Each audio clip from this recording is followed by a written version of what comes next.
Iran का जो विदेश मंत्रालय है उनकी तरफ से कहा गया है कि अमेरिका से परमाणु वार्ता का अब कोई मतलब नहीं है। सीधे तौर पर ईरान यहां पर खरी खरी सुना रहा है। उसका कहना है कि इस हमले के बाद अमेरिका से बातचीत अब बेकार है, अमेरिका की परमिशन के बिना हमले नहीं हो सकते हैं। तो यहां पर ईरान ने ये साफ कर दिया है कि अमेरिका से परमाणु वार्ता का कोई मतलब नहीं है। आपको याद होगा यहाँ पर डोनाल्ड ट्रंप जो है उन्होंने कहा है कि 60 दिनों का वक्त ईरान को दिया था परमाणु डील के लिए, और अब यहाँ पर ईरान का कहना है कि परमाणु वार्ता का अब कोई मतलब नहीं रह गया है, अमेरिका से वार्ता करना अब बेकार है, क्योंकि अमेरिका की परमिशन के बिना ये हमले नहीं हो सकते हैं। तो यहाँ पर अमेरिका से अब बात नहीं करेगा ईरान, ये ईरान ने अपना रुख यहाँ पर साफ कर दिया है। तो सीधे तौर पर दोनों देश लगातार एक दूसरे पर हमले कर रहे हैं, और इस बीच में ईरान जो है वो बिल्कुल भी पीछे हटता हुआ नजर नहीं आ रहा है। और ईरान की तरफ से ये साफ कह दिया गया है कि अब जो इजराइल कर रहा है उसको आगे उसके लिए पछताना होगा।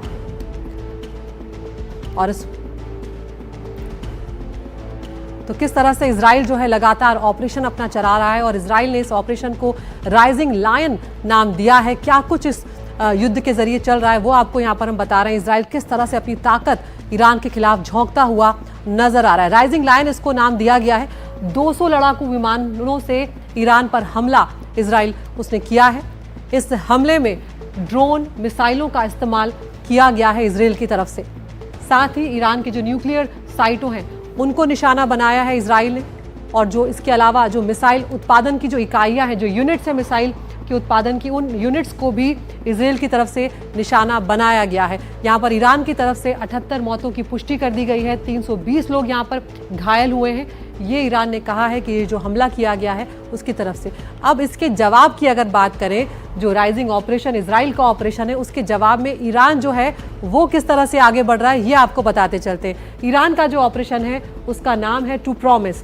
इजराइल पर 100 बैलिस्टिक मिसाइलें ईरान अब तक दाग चुका है। इतना ही नहीं, हाइपरसोनिक मिसाइल और ड्रोन का इस्तेमाल भी ईरान ने इजराइल के खिलाफ किया हुआ है। और इसके अलावा इजराइल जो है जब ईरान उस पर हमला कर रहा था एक के बाद एक, तो आयरन डोम ने बचाव किया है। कुछ जगहों पर लग रहा था कि आयरन डोम काम करता हुआ नजर नहीं आ रहा है, लेकिन ज़्यादातर जगहों पर आयरन डोम है जो उसने बचाव किया है ईरानी मिसाइलों का। कुछ मिसाइल डिफेंस सिस्टम भेदने में ईरान कामयाब भी रहा है। इस तरह से ईरान भी कुछ कदम आगे बढ़ा है। इजराइल में कई इमारतों को ईरान की मिसाइलों ने निशाना बनाया है, उन्हें नुकसान पहुंचाया है।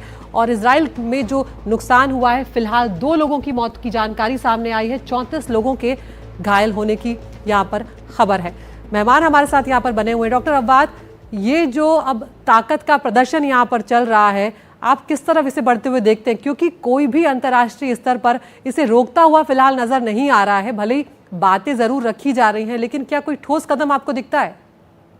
अभी नेतन्याहू खुद बताया था, प्रधानमंत्री इजराइल खुद बताया था ये युद्ध शुरू किया था। अब अगर युद्ध शुरू करना चाहिए, उन्होंने 300 टारगेट भी करा दिया था। इसका एक ही मकसद है, उन्होंने अमेरिकन कह रहे ये तो हिज्जा दे दिया था, सिर्फ न्यूक्लियर मतलब एम्बिशन है ईरान, न्यूक्लियर इंस्टॉलेशन हम लोग तोड़ने के लिए ईरान एम्बिशन बंद करना चाहिए। लेकिन अगर आप ये देखना पड़ेगा जो आपकी मैप दिखा रहे, ये पूरी मतलब 300 जगह में अटैक कर दिया था। उनकी मकसद एक ही है, रिजीम चेंज करना चाहिए। क्योंकि जब अभी तक पूरी मिडिल ईस्ट में सारे मतलब जो इजराइल के साथ में वो बराबर है, जैसे सीरिया, लिबानन, जॉर्डन, इजिप्ट, ये इराक, सबको ये तोड़ दिया था। सिर्फ यहाँ पर ईरान में रहेगा तो पूरा कब्जा हो जाएगी स्ट्रेट ऑफ हॉर्मुज, रेड सी में और मेडिटेरेनियन में। इसलिए तो उनका ऑब्जेक्टिव है सरकार तोड़ने के लिए, ईरान के लिए। लेकिन जब तक ईरान वो तो खुद उन्होंने इजराइल अटैक किया था, पूरा अब्जॉर्ब किया था, इस अटैक हो गया,